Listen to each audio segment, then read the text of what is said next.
Motivation जदि काम करूथांता ताहले तमे आज ऑलरेडी लाइफ रे सक्सेसफुल हे सार। क्वेश्चन है एबे कि तमे कहीं बारंबार कथा है कि जे मोटिवेशन गोटे है फीलिंग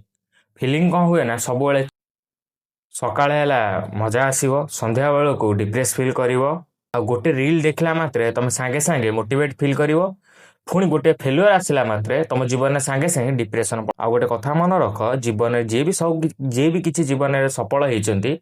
से माने इमोशन को कंट्रोल कर सफल होती ना कि feelings up and down hopper से माने जीवन में सक्सेसफुल होती से माने से सक्सेसफुल होती कारण इमोशन कंट्रोल अच्छी। मोटिवेशन केतବେଳେ आसे काम नुआ प्रोब्लेम नुआ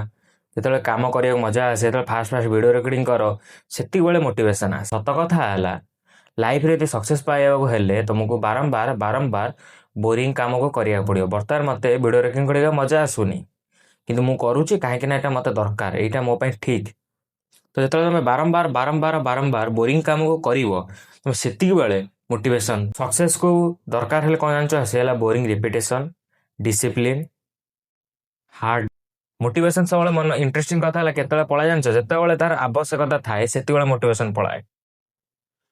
तुमको गोटे कथा मानिया पड़ो तुम ब्रेन तुम मस्तिष्क कंफर्ट डोपामिन एडिक्ट हो गला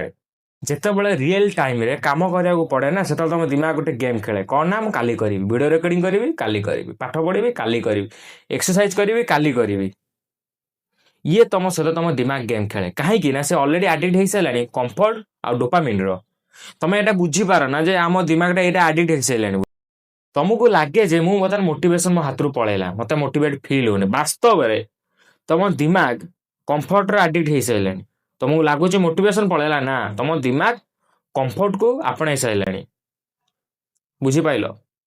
बुझी न पाइल आउ थे जाकि देख बुझीपार कौटा कम कर जान सी डिसिप्लिन बोरिंग वर्क रिपीटेशन तुम कह ना जे काली काम करमी परदिन काम करमी मत मोटिवेट फील कले काम करी मत काम कर इच्छा होनी मुझे काम करेनि एगुरा कह ना तुम सब गोटे कथा कह मु पुओ पिला मु आदमी मो पाखे बोझ अच्छी तेणु बोझ को उठेबार अच्छी तेणुक मत 24 घंटा सब कम करार अच्छी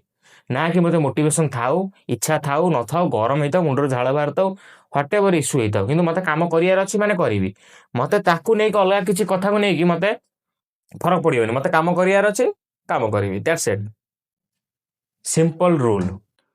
स्टार्टिंग टाइम रे भाई देख तुमको कंटेंट क्रिएशन हो पाठ पढ़ा हो कि एक्सरसाइज करिया हो मोटिवेशन हेल्प कर किंतु लाइफ रे जेन्युइन सक्सेसफुल हबार अच्छी कंटेंट क्रिएशन हो कौन जिनस तुमको डिसिप्लिन दरकार विदाउट डिसिप्लिन तुम कौन जिन को फिनिश कर स्टार्टिंग सीना मोटिवेशन करदे यूट्यूब चैनल खोलिया मोटिवेशन लगे कि जिम रे मेंबरशिप नवा को मोटिवेशन लगे कि डंबल किनिक आने को मोटिवेशन लगे किंतु वास्तव में जीवन की सक्सेस लाभ करने तुमको डिसिप्लिन दरकार पड़ो आ विदाउट डिसिप्लिन तुम किसी पाइबनी आउ तुम आज गोटे कथा मन रख तुम डिसिप्लिन और मोटिवेशन आड़ को फॉलो न करिके मोटिवेशन पीछा न करिके नुआ रील नुआ शॉर्ट नुआ मोटिवेशन कोड को न फॉलो करी बेटर हम तुम डिसिप्लिन बा हैबिट को फॉलो करिया आरंभ कर जहाँ फल तुम लाइफ में किसी ना किसी गोटे इम्प्रूव आउ लास्ट कथा है जे मन रख यहाँ इम्पोर्टाट सबुठ मोस्ट इम्पोर्टाट मोटिवेशन है टेम्परारी डिसिप्लिन है परमानेंट तो तुम कौ जिनसा नहीं लाइफ रे काम कर मत कमेंट रे कह।